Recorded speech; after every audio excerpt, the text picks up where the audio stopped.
اللہ کو یاد رکھے، اللہ کو پیارے پیارے ناموں سے یاد کرے، اللہ کے 99 صفاتی نام ہیں ان کو یاد کرے، ان کے ناموں سے اللہ کو پکارے، الرحمن، الرحیم، غفور، شکور، غفار، حنان، منان، رزاق، وہاب، رزاق، فتاح، علیم، قابض، باسط، خافض، رافع، معز، مذل، سمیع، بصیر، حکم، عدل، لطیف، خبیر، بشیر، اول بھی اللہ، آخر بھی اللہ، ظاہر بھی اللہ، باطن بھی اللہ، ذوالجلال والاکرام بھی اللہ، مقصد بھی اللہ، جامع بھی اللہ، مغنی بھی اللہ، مانع بھی اللہ، رافع بھی اللہ، معز بھی اللہ، حنان و منان بھی اللہ۔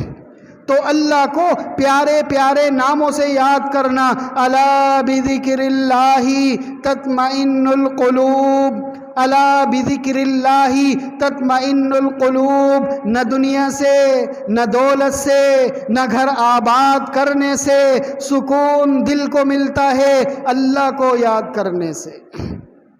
یہ روح کھانے پینے کی چیزوں کو نہیں سمجھتی، یہ روح دنیا کی دولت کے آ جانے کو نہیں سمجھتی، یہ روح شہرت کو نہیں سمجھتی، یہ روح دنیا کی چیزوں سے متاثر نہیں ہوتی، یہ روح دنیا کی چیزوں سے متاثر نہیں ہوتی، یہ روح نہیں سمجھتی کہ دولت کیا ہے، یہ روح نہیں سمجھتی کہ شہرت کیا ہے، یہ روح نہیں سمجھتی گھر کیا ہے، یہ روح نہیں سمجھتی کہ بنگلہ کیا ہے، یہ روح نہیں سمجھتی گاڑی کیا ہے، یہ روح صرف ایک ہی بات سمجھتی ہے، الا بذکر اللہ تطمئن القلوب، الا بذکر اللہ تطمئن القلوب۔ اس روح کی غذا صرف اور صرف اللہ کا ذکر ہے۔ یہ جو دنیا کی چیزیں ہیں، یہ جو دنیا کے کھانے پینے کی چیزیں ہیں، اس سے یہ ظاہر گوشت والا جسم متاثر ہوتا ہے، پانی پینے سے گوشت والے جسم کی پیاس بجھتی ہے، کھانا کھانے سے اس گوشت والے جسم کی بھوک مٹتی ہے۔ یہ گوشت والا جسم یہ مٹی سے بنا ہے، اس کی غذا بھی مٹی سے نکلتی ہے، یہ جسم مٹی سے بنا، اس کی غذا بھی مٹی سے نکلتی ہے۔ یہ پھل فروٹ کے درخت کس میں لگتے ہیں؟ مٹی میں لگتے ہیں۔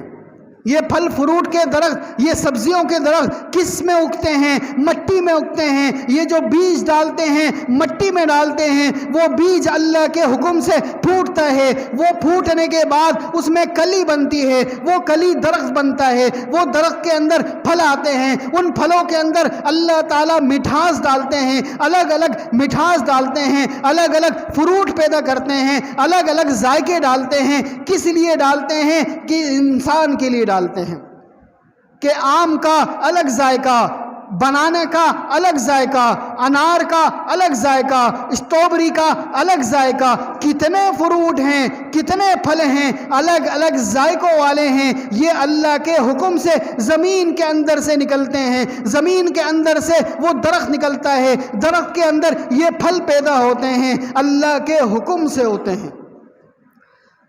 تو ہماری زبان پر زیادہ سے زیادہ الحمدللہ ہونا چاہیے، الحمدللہ کہنا چاہیے۔ ایک مرتبہ حضرت حسن بصری رحمت اللہ علیہ کے پاس ایک شخص آیا اور آ کر کہنے لگا، میں بہت زیادہ پریشان ہوں، میں بہت زیادہ تنگدست ہوں، میں بہت زیادہ تکلیف میں ہوں، میں بہت زیادہ مصیبت میں ہوں، مجھے کوئی وظیفہ بتا دیں، مجھے کوئی طریقہ بتا دیں کہ کس طریقے سے میری یہ مصیبت ختم ہو جائے۔ حضرت حسن بصری رحمت اللہ علیہ نے فرمایا، چلتے پھرتے یہ کہا کرو، چلتے پھرتے یہ کہا کرو۔ کیا کہا کرو؟ الحمدللہ، الحمدللہ، الحمدللہ۔ چلتے پھرتے الحمدللہ کہا کرو۔ جب تم اللہ کو یاد کرو گے، جب تم اللہ کی تعریف کرو گے، اللہ تعالیٰ دنیاوی مصیبتوں کو ختم فرما دیں گے۔ اسی طرح ایک اور شخص آیا، آ کر کہنے لگا، اے حسن بصری، اے اللہ والے، مجھے اولاد نہیں ہو رہی، میں بے اولاد ہوں، کئی سال ہو گئے، بے اولادی میں زندگی گزر رہی ہے، مجھے کوئی وظیفہ بتا دیں۔ حضرت حسن بصری رحمۃ اللہ علیہ نے فرمایا چلتے پھرتے الحمدللہ کہا کرو، چلتے پھرتے الحمدللہ کہا کرو۔ اسی طرح تیسرا شخص آیا اور آ کر کہنے لگا میں کسان ہوں، کھیتی باڑی کرتا ہوں، لیکن بارش نہ ہونے کی وجہ سے میرا اناج نہیں اگ رہا۔ وہ کسان رونے لگا۔ حضرت حسن بصری رحمۃ اللہ علیہ نے فرمایا چلتے پھرتے الحمدللہ کہا کرو، چلتے پھرتے الحمدللہ کہا کرو۔ کسی نے پوچھا کہ پہلا شخص آیا اس کو بھی الحمدللہ کا کہا، دوسرا شخص آیا اس کو بھی الحمدللہ کا کہا، تیسرا شخص آیا اس کو بھی الحمدللہ کا کہا۔